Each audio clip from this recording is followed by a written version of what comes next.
The 1980s were a profitable time for a man called Stephen French, more commonly known as the Devil. This Liverpool criminal was involved in what is known as taxing, robbing drug dealers, forcibly taking their stash, and sometimes even torturing them, if they didn't provide the location of their product. 1980s Liverpool soon became the #1 drug capital of Europe, with its major port serving as an asset for criminals. With Liverpool birthing some of the country's most successful criminals, it should come as no surprise that the subject of today's video reveled in his feared reputation, and the brutal suffering of his terrified victims. It should be said that there is more to this man than simply a violent unredeemable criminal. He wasn't simply a man looking to inflict pain and cause harm to others. Without further ado, here is the story of this legendary criminal underworld figure. Stephen Thomas French was the son of an interracial couple, growing up in the British city of Liverpool during some of the city's roughest years. The 1960s and 70s were challenging for someone of color, and growing up, Stephen French was routinely bullied from a young age. The bullying from other children and skinhead groups in particular, resulted in French being hit with a poker, being stabbed with scissors, and having hot water chucked at him, leaving him burned and scalded. Evidently, his early life was full of violence and pain, with him becoming involved in crime from age 11.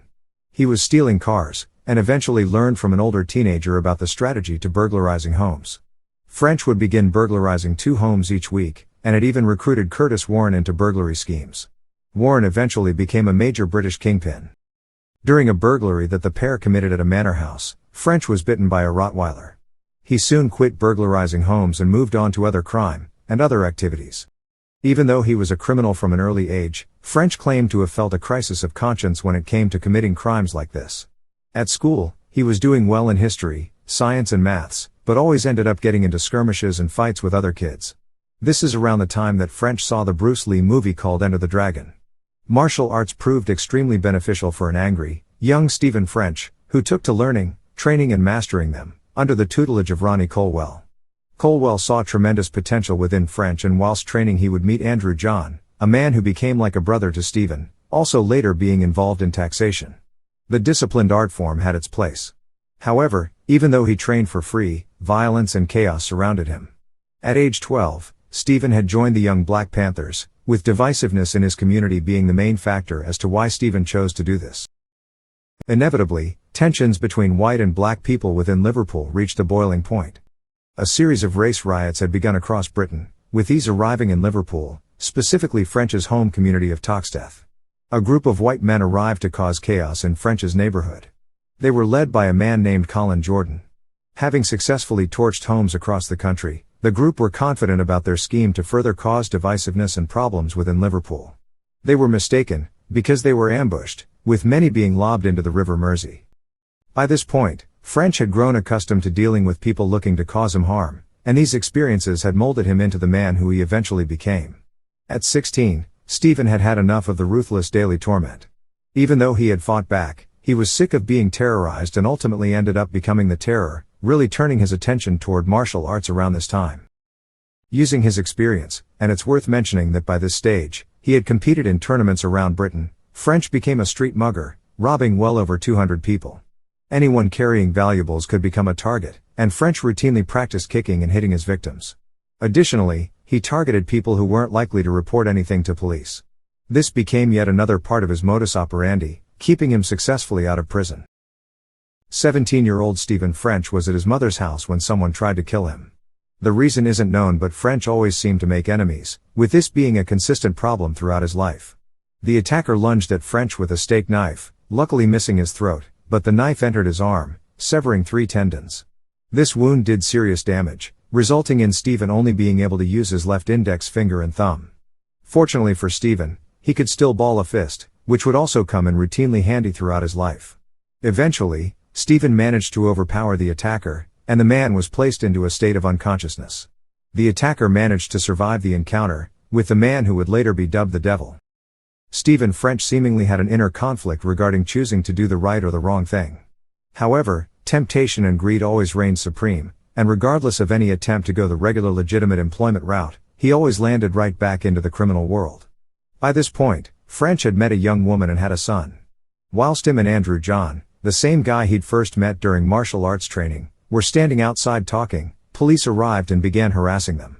The harassment escalated, and soon racial slurs and anger were at the point of no return. Soon, the event resulted in a much larger community outpouring of rebellion, known as the Toxteth riots. Chaos erupted on the streets of Toxteth, with police cars being smashed up and burned. In total, 468 officers had been attacked and left injured, with the neighborhood experiencing outright carnage. Police even used CS gas for the first time during the riots. Now, a 21-year-old Stephen French was the man leading the charge against the police, pushing them back, with the police eventually retreating for their own safety. The event made French feel ultra-powerful, garnering him the nickname the Devil.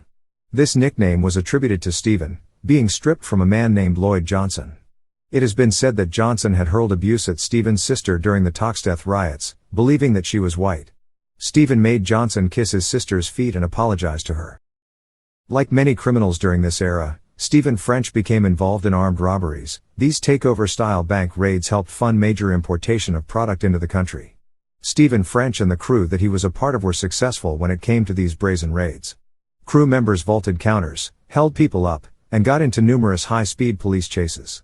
French had a reputation for these robberies, with him going so far as to rescue crew members who straggled behind, or ones who were caught by Good Samaritans.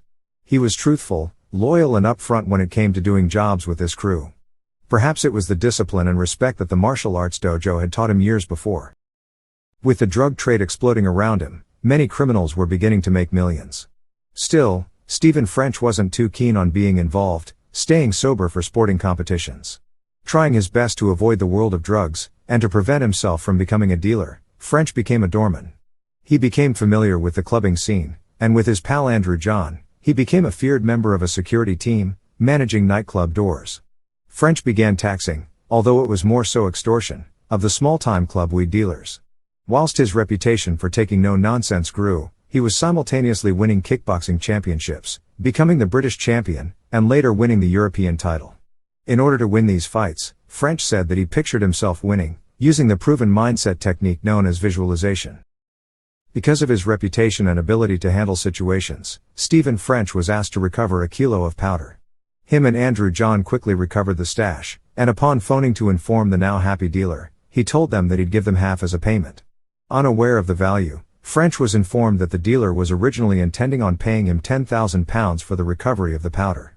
Shocked by the amount, Stephen and Andrew turned to Stephen's old friend Curtis Warren for the valuation of a kilo. It was £35,000 worth of gear. Stephen French's family life was drastically improving at this time.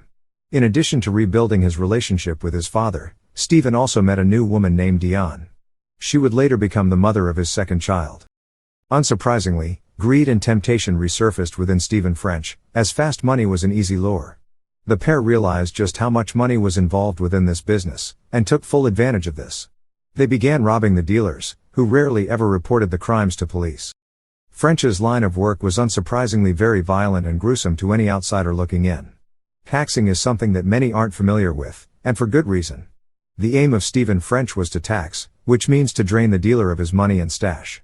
If the dealer didn't comply, with many deciding to initially go this route, he would be tortured, both physically and psychologically. Stephen French's first ever taxation was crafty. Him and an accomplice pretended to be interested in setting up a major buy for 10 kilos of smack, worth £250,000 wholesale. The Liverpool dealer invited the pair into his mother's house, at which point French pistol whipped him in his bedroom. In a comedic twist, his mum was shouting upstairs, asking if all three of them wanted tea and biscuits. French politely said that they didn't, continuing to threaten the dealer. The dealer gave up the stash, and whilst driving to the location, the trio were pulled over because of a broken tail light. Stephen played it cool, and the officer was blissfully unaware of the scenario. Stephen and his accomplice made off with the £250,000. Continuing in this risky but profitable occupation, Stephen French built a legendary reputation amongst the criminal syndicate, taxing a dealer a week.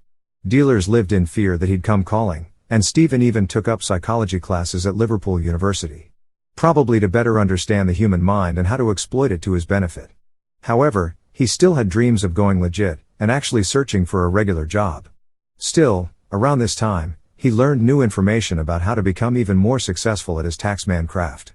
He learned never to believe information from third-party sources, and always get information from the dealer directly, using violence and intimidation to relieve him of his funds. Stephen French graduated university with a degree in psychology. Unable to find stable employment, he opened his own security firm business. With the backing of world-class fighters, part of the Liverpool club scene was now being controlled by French and his team. Whilst French worked as a doorman, he further embraced the taxman role. In another instance, a dealer was set up, arriving at a location. An attractive woman with big boobs greeted him, and fooled by the calm energy, French snuck up behind him, putting him into a chokehold from behind. Snatching him off his feet, French pushed his head back and hit him in the windpipe. The dealer went unconscious. When he awoke, French employed psychological tactics, like moral superiority. This can be seen during his mock taxing situation on the Danny Dyer documentary. At first, I believed that he genuinely felt this way, but according to French himself, this was simply an easier way to recover the money and product. I fucking hate drug dealers. I fucking hate people that sell drugs to children and their own communities, but I fucking love money. I'm here to relieve you of your cash. Here is one of the more notable stories, an encounter that Stephen French had with one of Britain's top dealers, a man who was said to be valued at somewhere between 30 and 40 million pounds. Now, this man was widely feared by many within the criminal underworld, and he had taken people out. He never would have anticipated that Stephen and an accomplice would abruptly emerge to inflict pain to him. Having made it into the man's suburban mansion, the pair grabbed a hold of him and restrained him in his basement. By this stage, he'd pooped and peed himself, and mucus was running down his face. You can only imagine the fear and anger that he felt. How was this happening? Firstly, French and his accomplice asked for the location of the money and supply. Clearly, the man refused to give anything up because his mouth was then duct taped. Undoubtedly, French and his sidekick were there to inflict pain, wanting to extract information from him. Therefore, French took a steam iron and, once red hot, he pushed it onto the man's back. Screams muffled but grotesque, French whispered in his ear, continuing to torture him. The man proved resilient, but after applying the iron to his ballsack, he submitted and gave up his money and stash. Stephen French and his accomplice left London with £320,000, and that was for just 2 hours of work. Although this is sickening, it is the reality in the criminal underworld. It should also be noted that French employed a controlled and monotone voice whenever he was torturing criminals. He had learned these techniques from psychological war manuals. Curtis Warren had driven a wedge between Stephen French and Andrew John. The rift became evident, with a standoff ensuing one night, between Stephen French and Andrew John. Ultimately, this culminated in the pair breaking off their friendship. The reason was all because of money, and the pair parted ways, with the brotherhood bond that they'd shared through their shared competitions and fights being tainted. Whilst incarcerated at a London prison for an attempted murder charge, French received the news that his former friend Andrew John had been killed. Despite their falling out, French was devastated by the tragic news. He later learned that Andrew John had been shot 4 times in the back, by someone who had originally been after him.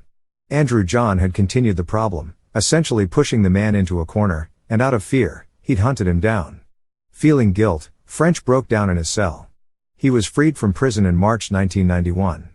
Stephen French returned to the game, but this time he wanted to be involved in the dealing side.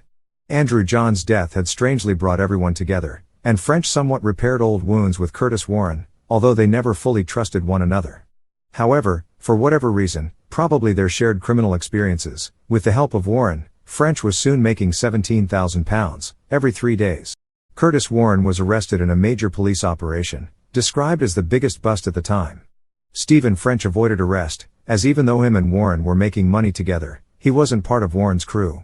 With his revenue now obsolete, French returned to taxing dealers, doing some dealing alongside.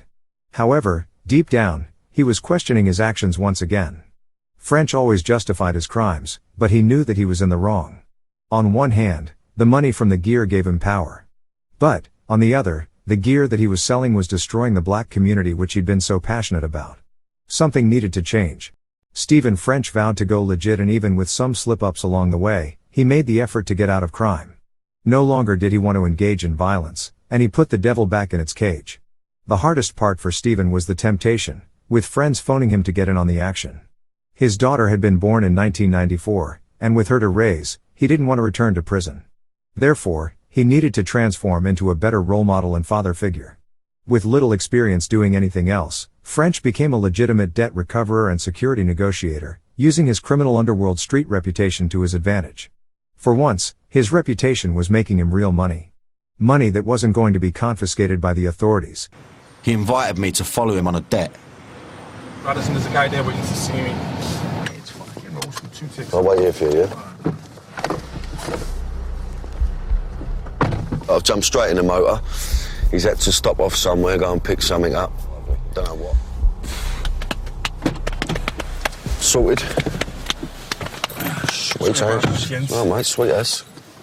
It's only taken minutes, but Stephen's just picked up 10 grand. So to get that money back, it's usually just a bit of dialogue you just need to use, yeah? It's as simple as this, Dan, right? If I say to you, if you don't pay me the money that you fucking owe me, I'm going to snap your legs in about 4 places. Yeah. I broke the law. If I come to you and I say to you, you owe the money, you know it's the right thing to do. You know who I am, you know what I'm about, so pay the money. Yeah. I haven't broken no laws. And he was paying tax, understanding that stealing from them was a terrible idea. Growing up, he had grown to loathe white people. However, he soon realized that the dividing line was simply an illusion. Years passed, and Stephen French's son ended up being shot by 3 other youngsters. French's son had become involved in some street-level crime, but nothing major. When his son was shot, Stephen wanted to seek revenge and retribution. However, when a close friend called to drop the location of one of the teenagers, Stephen introspected and chose an option that didn't match his former personality. Stephen French would rather the police deal with the trio than get himself involved, as he knew that people would be harmed, and likely die at his hands. This decision was almost redeeming for Stephen French, a man who had harmed dealers, and pumped fear into the hearts of many hard men. Honestly, it was the best thing for him to do. Today, Stephen French is a new man. He encourages the youth to drop the guns, feeling as though he caused the surge of gun crime in his city. Also, he steers youngsters away from crime, encouraging them to pick up a day trade, like bricklaying or plumbing. These are profitable skills for any young man to learn, and they help to keep many young people off the streets, and away from a life of crime, constant incarceration and outright misery. French's story is one of a kind, and he's still standing, having survived many an assassination attempt and incarceration time. It should be noted that I chose to leave certain details out of this story because this video would have been incredibly long. Rest in peace to Andrew John.